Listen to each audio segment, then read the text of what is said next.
दोस्तों नमस्कार, स्वागत है आप सभी का। एक बार फिर से आई चलते हैं बिहार की ताजा खबरों की ओर। लेकिन उससे पहले अगर आपने अभी तक इस चैनल को सब्सक्राइब नहीं किया तो कर ले, जिससे कि आपको बिहार की ताजा खबर रोजाना मिलती रहे।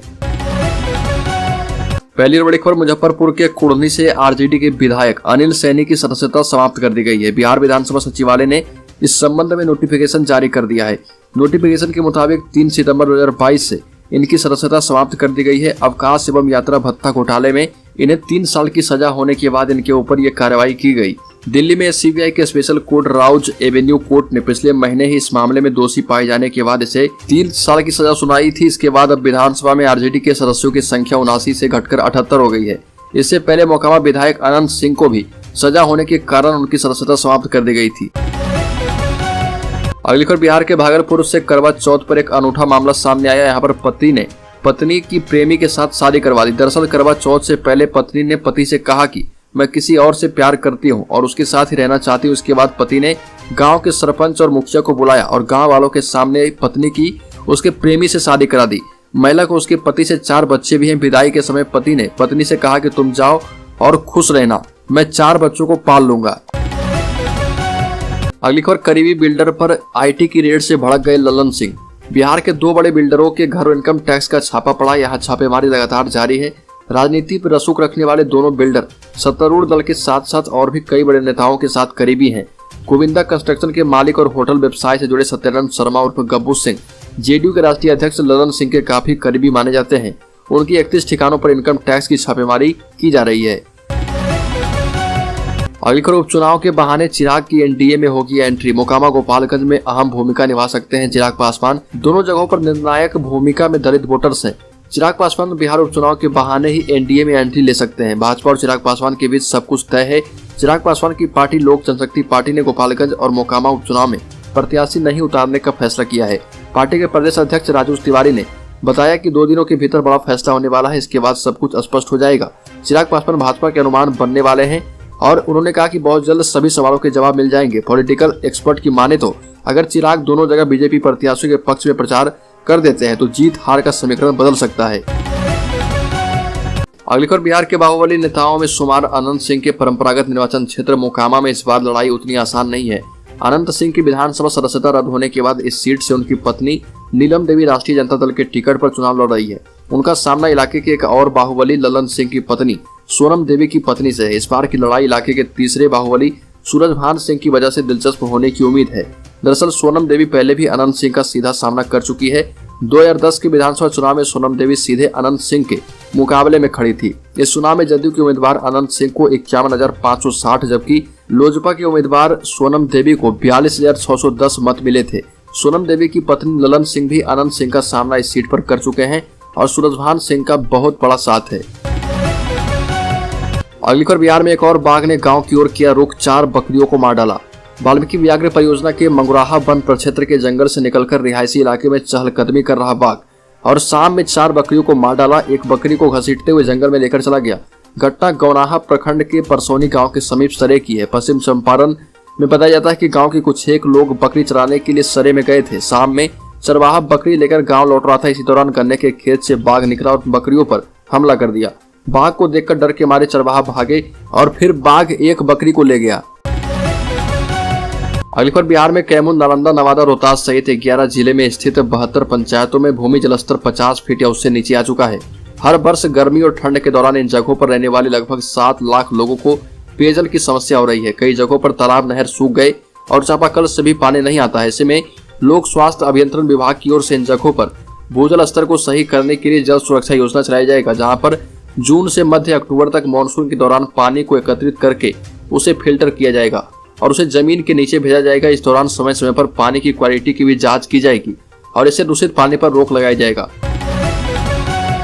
अगली खबर, सीतामढ़ी में वित्त शिक्षकों और शिक्षकेतर कर्मियों ने दिया धरना।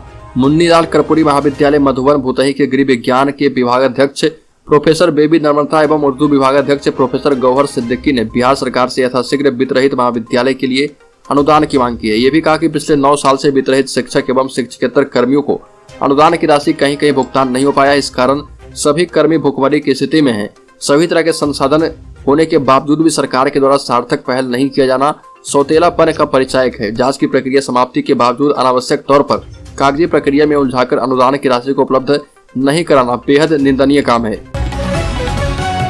अगली खबर, स्वास्थ्य विभाग और आईएमए में तनातनी हो गई है। आईएमए की चेतावनी, सुपरिटेंडेंट का निलंबन वापस नहीं किया तो गंभीर परिणाम भुगतने होंगे। तेजस्वी यादव बोले आईएम एलर्जिक टू करप्शन। उप मुख्यमंत्री सह स्वास्थ्य मंत्री तेजस्वी यादव बिहार के हेल्थ सिस्टम को सुधारने में लगे हैं।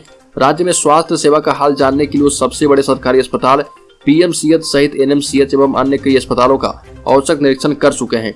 निरीक्षण के बाद हुई कार्रवाई से डॉक्टरों के संगठन आईएमए और स्वास्थ्य मंत्री आमने सामने आ गए हैं। तनातनी की स्थिति बन गई है। अब नीतीश तेजस्वी सरकार की इच्छा शक्ति की परीक्षा होनी है। स्वास्थ्य विभाग की बैठक में तेजस्वी यादव कह चुके हैं कि आईएम एलर्जिक टू करप्शन। एक माह पूर्व तेजस्वी यादव के द्वारा पीएमसीएच में औचक निरीक्षण के बाद एक जूनियर डॉक्टर का 1 दिन का वेतन काटा गया था और सफाई एजेंसी पर 25,000 रुपए का फाइन किया गया था। एजेंसी को चेतावनी भी दी गई थी कि आगे सफाई व्यवस्था दुरुस्त नहीं रही तो कॉन्ट्रैक्ट भी रद्द कर दिया जाएगा। अगली खबर, गोपालगंज में चिराग पासवान गठबंधन के समीकरण को बिगाड़ सकते हैं। 50,000 दलित वोटर्स हैं। गोपालगंज में महागठबंधन की तरफ से इस बार नई रणनीति के तहत वैश्य वर्ग से उम्मीदवार को मैदान में उतारा गया है। वहां चर्चा है कि गठबंधन की तरफ से अगड़ा बहुल क्षेत्र पर पिछड़ा दांव खेला गया है, लेकिन गठबंधन की इस समीकरण को चिराग बिगाड़ सकते हैं। यहाँ लगभग 50,000 से ज्यादा वोटर्स पिछड़ा वर्ग से आते हैं। अगर चिराग पासवान इस पर सेंधमारी कर देते हैं तो गठबंधन की राह मुश्किल हो सकती है। चिराग पासवान की तरफ से कैंडिडेट नहीं उतारने के सवाल पर आरजेडी और बीजेपी फिलहाल कुछ भी खुलकर बोलने से बच रही है। आरजेडी के प्रवक्ता शक्ति यादव ने कहा है कि उनका मसला है, लेकिन अपना लाइन और लेंथ पहले ही चिराग पासवान क्लियर कर चुके हैं। वो बीजेपी के साथ हैं। अगली खबर, गलत तरीके से नियोजित शिक्षक बनने वालों की अब खैर नहीं, 7 दिनों के अंदर जमा करना होगा दस्तावेज। फर्जी डिग्री के सारे नियोजित शिक्षक बने लोगों की तलाश के लिए निगरानी विभाग अब अपनी जांच को तेज करेगा। नियोजन इकाइयों ने अब तक 100% शिक्षकों के नियोजन से जुड़े कागजात का फोल्डर निगरानी विभाग के पास जमा अभी तक नहीं किया है, लेकिन अब जमा करने का आदेश दिया गया है। जिला शिक्षा अधिकारी संजय कुमार ने बताया कि 1 सप्ताह में फोल्डर जमा करने के लिए सभी प्रखंडों के प्रखंड शिक्षा पदाधिकारियों को निर्देश दिया गया है। ये कहा गया कि पंचायत स्तरीय शिक्षक नियोजन इकाइयों ने अब तक 65% शिक्षकों का फोल्डर जमा नहीं किया, जबकि प्रखंड स्तरीय नगर पंचायत नगर परिषद में नियोजित शिक्षकों का 100% फोल्डर मिल चुका है। अगली खबर, नियोजित शिक्षकों के लिए बड़ी खबर, इसी साल से मिलेगी ऐच्छिक तबादले की सुविधा। डीओ को दिया गया आदेश। आपको बता दें कि राज्य में नियोजित शिक्षक और पुस्तकालय अध्यक्ष के ऐच्छिक तबादले जल्द होंगे और इसके लिए शिक्षा विभाग के द्वारा एनआईसी की मदद से एक वेब पोर्टल तैयार किया जा रहा है। फिलहाल शिक्षा विभाग ने उन नियोजित शिक्षकों एवं पुस्तकालय अध्यक्षों को यह अवसर दिया है जो अपनी ही नियोजन इकाई में स्थानांतरण के इच्छुक हैं। इसी माह से शिक्षकों के तबादले किए जाएंगे। शिक्षा विभाग के माध्यमिक निदेशक मनोज कुमार की ओर से इस संबंध में सभी जिला शिक्षा अधिकारियों को आदेश जारी कर दिया गया है। अगली खबर, गया में बाढ़ सदस्यों ने लगाया बड़ा आरोप, कहा कि मुखिया हमको नहीं देते हैं तरजीह। गया में प्रखंड मुख्यालय के परिसर में बाढ़ सदस्य संघ ने मुखिया के खिलाफ अपनी 9 सूत्रीय मांगों को लेकर धरना दिया। धरना का नेतृत्व कर रहे गुरुआ प्रखंड के बाढ़ सदस्य संघ के अध्यक्ष सत्येंद्र सिंह ने बताया कि गुरुआ प्रखंड में मुखिया के द्वारा बाढ़ सदस्यों को कोई तरजीह नहीं दिया जाता है। ये भी कहा कि गुरुआ प्रखंड के सभी पंचायतों में निगरानी समिति का गठन कराने, मुख्यमंत्री 7 निश्चय पार्ट 2 की राशि स्थानांतरण करने, मुख्यमंत्री नल जल योजना की मरम्मति की राशि सभी वार्ड के खाता में भेजने, 15वीं एवं 6वीं बीत में अधिकार आदि की मांगों को लेकर प्रखंड के सभी वार्ड सदस्य ने धरना दिया। गुरुआ के उप मुखिया प्रभात सिंह ने बताया कि जब तक वार्ड सदस्यों को उनके अधिकार नहीं मिल जाते तब तक मुखिया के खिलाफ वार्ड सदस्य आंदोलन करते रहेंगे। प्रखंड के वार्ड संघ के अध्यक्ष ने अपनी मांगों को लेकर अधिकारी को ज्ञापन सौंपा है।